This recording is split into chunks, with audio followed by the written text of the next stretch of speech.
Niligtas si Marites itong si Tanggol, pero pinaon ni Tanggol sa kanyang isip ang pagsabi ni Olga na siya hindi tunay na anak ni Rigor. Binasag ni Olga ang buong katotohanan sa pagkatao ni Tanggol at samantala hindi naman nagawa ni Olga na tapusin itong si Tanggol sapagkat sa tulong ni Tess nailigtas niya ang kanyang anak. Ngunit huli na ang lahat at walang kamalay-malay itong si Marites na alam na ni Tanggol ang buong katotohanan. Ngayong alam na ni Tanggol ang lahat, oras na rin sa kanyang paniningil kay Rigor at David. Malalim ang sugat na tamo ni Tanggol pero binabaliwala niya ito dahil nasasaktan siya sa katotohanang isinampal ni Olga sa kanya. Nawasak ang respeto ni Tanggol para sa kanyang ina at napalitan ito ng sobrang sama ng loob dahil sa katotohanan. Sa kabilang banda, wala nang gulong na abutan itong si Rigor pagdating nila sa hospital.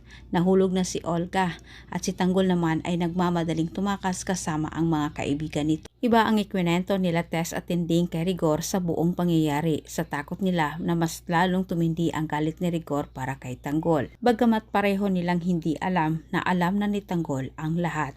Dahil sa sobrang pag-alala ni Tess sa kalagayan ni Tanggol at hindi rin siya kinausap nito, nag-alala siya at itinawag niya ito kay Ramon. At ang buong akala ni Ramon na ang tinutukoy ni Marites na Tanggol, ang kinilala niyang anak ngayon. Kahit agad nagpadala itong si Ramon ng mga tauhan sa hospital. Pero hindi na pumayag itong si Marites dahil naroon din itong sila Rigor. Ngunit maya-maya lang laking gulat na lang ni Ramon nang biglang sumulpot itong Piking Jesus. Walang nakitang sugat itong si Ramon sa katawan ng Piking Jesus ayon sa sumbong ni Tess. Ngayon dito na mapagtanto ni Ramon na isa itong huwad. Antabayanan po niyong susunod kong update. Maraming salamat.